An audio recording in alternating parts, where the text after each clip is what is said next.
મિત્રો, આ કોઈ સામાન્ય ચીલાચાલુ પુસ્તક નથી. આ એનું વિમોચન કે એનું પ્રાગટ્ય પણ નથી. પુસ્તક એ લેખકના સંતાનનું જન્મની ઘટના છે, પ્રસવની ઘટના છે. આજે એક શબ્દરૂપી સંતાન જન્મ્યું છે જગદીશભાઈનું, અને એમણે સમજી વિચારીને એક ગાયનેકોલોજીસ્ટને હાજર રાખ્યા છે.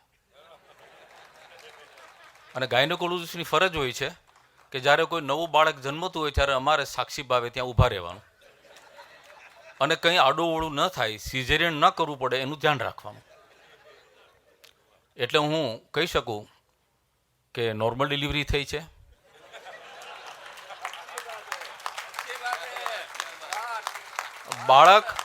બાળક અને એના પિતાની તબિયત સારી છે.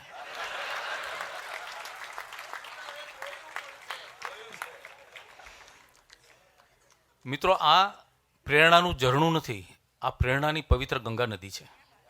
એમાં ડૂબકી મારજો. હું અનુરોધ કરું છું કે દરેક જણ આ પુસ્તક ખરીદે અને વાંચે. માત્ર મોટિવેશનલ વાત નથી, એક ચમત્કાર છે એમાં. બેને કહ્યું, અવનીએ, એમ જગા ઝેરોક્સવાળામાંથી પદ્મશ્રી ડૉક્ટર જગદીશ ત્રિવેદી બનવાની આ યાત્રા છે. આ 8મી અજાયબી છે.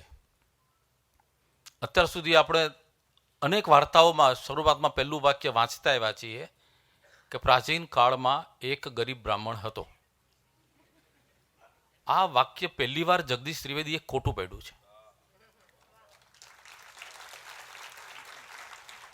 ગરીબ બ્રાહ્મણ હતો એ વાત ખોટી પાડી છે, પણ પાછી ધનવાન હોવા ઉપરાંત દાતા બ્રાહ્મણ હતો આવું લખાશે.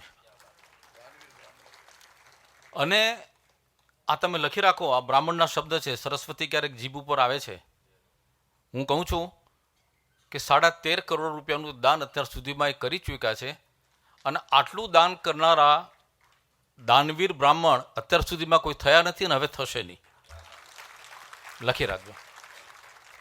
આ 2025ના 13.5 કરોડ અત્યાર સુધીના.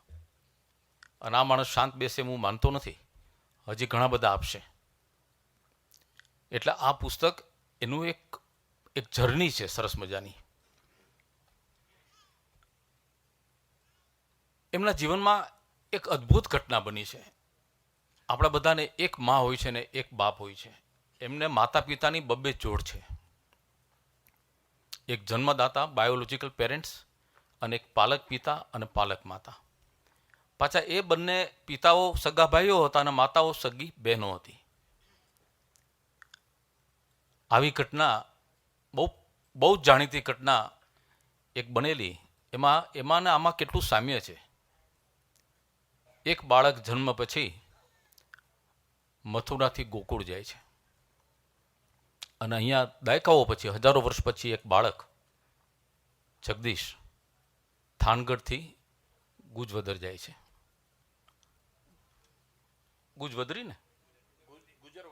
ગુજરવદી જાય છે.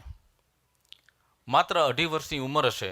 બાળક ઘોડિયામાં સૂતું હતું અને એમના મોટા બાપા, જેને કહેવાય ફાધરના મોટા ભાઈ, જેને આપણે દાદા પણ કહીએ, એ એમના ઘરે આવ્યા અને જતા સમયે ખાલી 2 હાથ લંબાવ્યા ઘોડિયામાં કે જગા આવવું છે. 2.5 વર્ષનું બાળક શું સમજે? એણે ના પણ પાડી શકતું હતું. બાળ રાજા છે. એણે અનાયાસ સહજ રીતે હાથ લંબાવ્યા અને એ મોટાભાઈ, પિતાના મોટાભાઈએ એને ઊંચકી લીધો. કપડાની થેલીમાં 2 જોડી કપડાં નાખી અને આ દીકરાને લઈ ગયા. એ દીકરો જીવનભર એમની સાથે રહ્યો. આ જે બાળકે જે હાથ લંબાવ્યા ને, એમાં ઘણા બધા ઈશ્વરીય સંકેતો સમાયેલા છે. જે ગોકુળમાં ગયો એ બાળપણમાં બહુ તોફાની હતો. જે આ પાલક પિતાના ઘરે ગયો એ બાળક એનાથી મોટો તોફાની હતો. તોફાની એટલે ગામ ત્રાસી જાય. લીંબડી બોર્ડિંગમાં ગયા તો ત્યાં લીંબડીની બોર્ડિંગ ત્રાસી ગઈ. એ બોર્ડિંગના ઇતિહાસમાં કોઈ બાળકને રસ્ટિકેટ કરવામાં આવ્યો હોય, હોસ્ટેલમાંથી કાઢી મૂકવામાં આવ્યો હોય, એક જ ઘટના બની છે.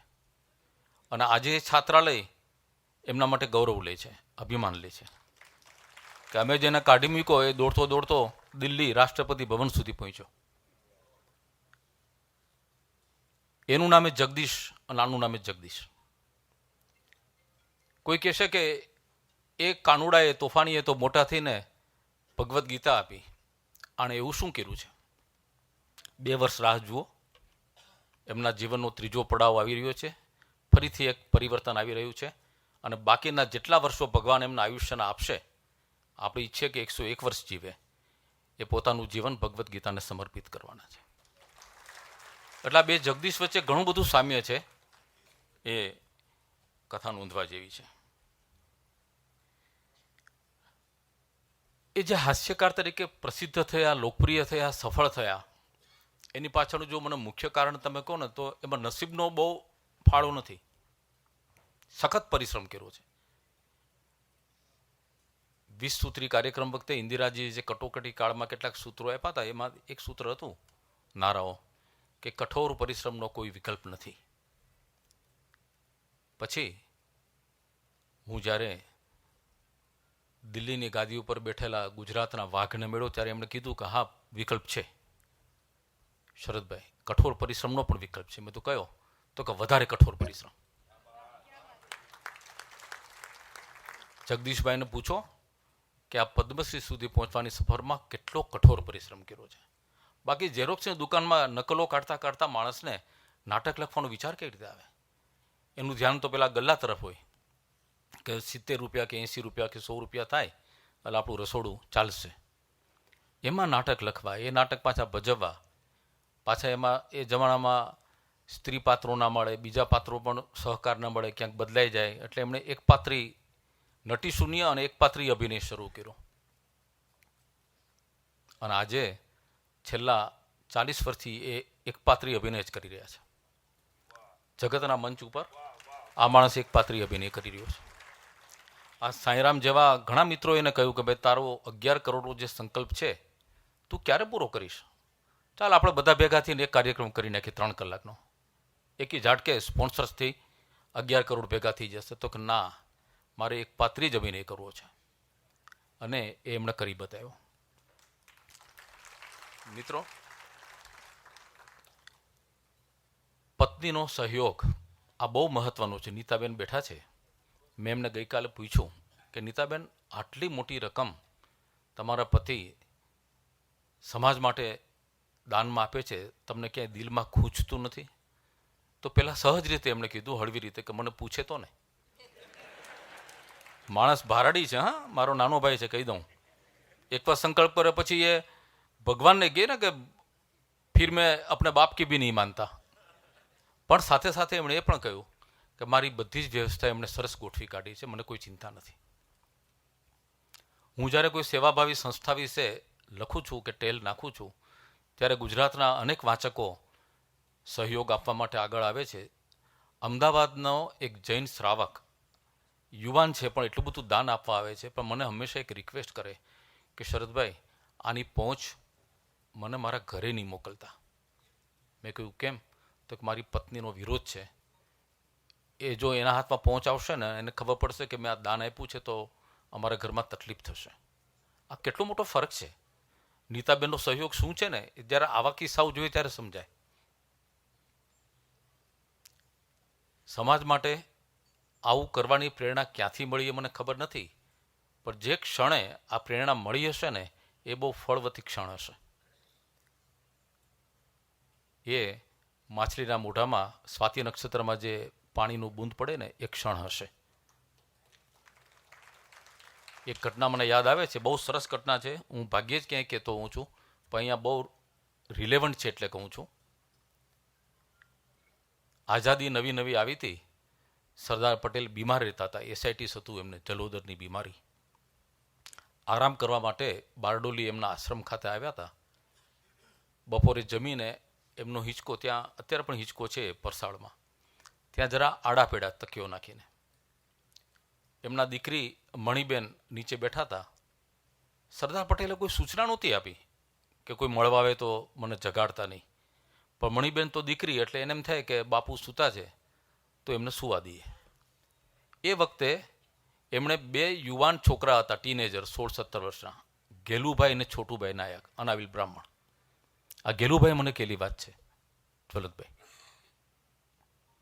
એને દરવાજા પાસે ઊભા રાખ્યા આશ્રમના કે મોટામાં મોટા ચબરબંધી આવે ને જવાહરલાલ નહેરુ આવે ને તો પણ અંદર નહીં આવવા દેતો, અથવા આવવા દેતો એને દૂર બેસાડજે, સરદાર સાહેબ પૂરેપૂરો આરામ કરી લે પછી જ મળશે. હવે ગેટ ઉપર ક્યારે અનાવિલ બ્રાહ્મણોને ઊભા ના રખાય, એ તો દુર્વાસા સ્વભાવથી, મિજાજના પ્રમાણિક સત્યવાદી પણ ઉગ્રવાદી, ઉગ્ર સ્વભાવના. પેલા બંને ઊભા રહી ગયા દંડા આમ ક્રોસ કરીને, અને અમદાવાદથી ગાડી આવી કે નહીં જઈ શકાય. તો કે પણ સરદાર સાહેબે મને સમય આપ્યો છે બપોરે 2:30 વાગ્યાનો, તો કે નહીં જઈ શકાય, મણિબેનનો આદેશ છે. પેલા કે પણ સરદાર સાહેબે અમને કીધું છે, એમનો આદેશ છે, તો કે એ નહીં ચાલે, અમે તો મણિબેનનું કયું જ માનીએ, સરદાર સાહેબ આરામમાં છે. પેલો કે હું અમદાવાદનો મિલ માલિક છું, મારું નામ શેઠ હરગોવિંદ લક્ષ્મીચંદ. તો કે ગમે તે હો, હું તમને નહીં જવા દઉં. આ બધી જે ચણભણ ચાલતી હતી એના અવાજથી હિંચકા પર સૂતેલા સરદાર પટેલ જાગી ગયા. એણે કહ્યું કે મણી, પેલા છોકરાઓ કોને રોકે છે, કે જેઓ એને આવવા દે, મેં બોલાવ્યા છે.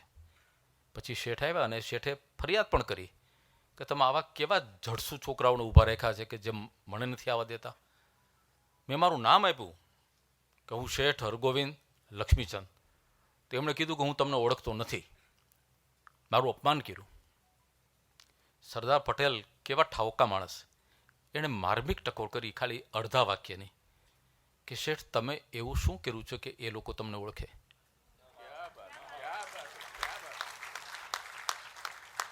તેજીને ટકોરો. એ જમાનામાં લાખો રૂપિયાનું દાન આપતા હતા. આજે HL કોમર્સ કોલેજ ઊભી છે અમદાવાદમાં, એ આ હરગોવિંદ લક્ષ્મીચંદના દાનમાંથી બની છે. આ મેડિકલ કોલેજ VSની સાથે સંલગ્ન NHL મેડિકલ કોલેજ એમના પત્નીના નામ ઉપર છે, નાથીબેન હરગોવિંદ લક્ષ્મીચંદ. આ માણસને જ્યારે આવું સાંભળવું પડે સરદાર પટેલ પાસેથી કે તમે એવું શું કર્યું છે, તેજીને ટકોરો, કંઈ જ બોલ્યા નહીં. જે મંત્રણા માટે આવ્યા હતા એ પૂરી કરીને ચાલ્યા ગયા. આ બંને ભાઈઓ તો એક ત્યાં આશ્રમ ચલાવતા હતા, ત્યાં રહેતા હતા. 15 દિવસ પછી થોડે દૂરથી બીજા ગામથી રેલવેના સ્ટેશન માસ્ટરનો મેસેજ આવ્યો કે ભાઈ એક 4 સ્ટેશન વેગન ભરી અને તમારા માટે માલ સામાન આવ્યો છે, એ અહીંથી કલેક્ટ કરી જાઓ. તો આ લોકો પહોંચ્યા. 4 વેગન એટલું કાપડ અમદાવાદના મિલ માલિકે મોકલ્યું હતું, કાપડના તાકાના તાકા. આ કે પણ અમે તો આ કેવી રીતે લઈ જઈએ? તો કે એ લઈ જવાના ટ્રકના પણ પૈસા શેઠે મોકલી આપ્યા છે. કેલુભાઈએ કહ્યું કે એ કાપડ અમે આશ્રમમાં લાવી વેતરી અને આખા ડાંગ જિલ્લાના ઘરે ઘરે ઝૂંપડીએ તમામ પરિવારજનોને અમે કપડાં સીવડાવી આપ્યા. ત્યારે 4 વર્ષે આ કાપડ ખૂટ્યું. ફરીથી હિસ્ટ્રી રિપીટ્સ. સરદાર સાહેબ સૂતા હતા, આ શેઠ હરગોવિંદદાસ મળવા આવ્યા. છોકરાઓ એમને રોક્યા નહીં. સરદાર પટેલે કહ્યું કે હવે તમને આ છોકરાઓ ઓળખ્યા ને? તો કે આ ઓળખ્યા. જગદીશભાઈ, હવે તમને આખું જગત ઓળખે છે. માત્ર કલાકાર થવાથી, લેખક થવાથી, કવિ થવાથી જગત તમને નથી ઓળખતું. એક કાનમાંથી કાઢીને બીજા કાનમાંથી કાઢી નાખે છે. અમે કોલમો લખીએ છીએ ને, આજનું અમારો લેખ કે સ્ટોરી ગમે એટલી મહેનત કરીને લખીએ ને, આવતીકાલે પસ્તી બની જાય છે. લોકો તમને તો જ યાદ રાખે છે જો લોકોને તમે કંઈક આપો છો. આજે મારા નાના ભાઈની આ સિદ્ધિ માટે મને ગર્વ છે, અને આ કાર્ય માટે મને ગર્વ છે. અને હું એક વાત જરૂર કહીશ કે હું ડૉક્ટર જગદીશ ત્રિવેદી નથી, એ વાતનો મને અફસોસ છે, પણ ડૉક્ટર જગદીશ ત્રિવેદી મારા ભાઈ છે, એ વાતનું મને ગૌરવ છે. આભાર.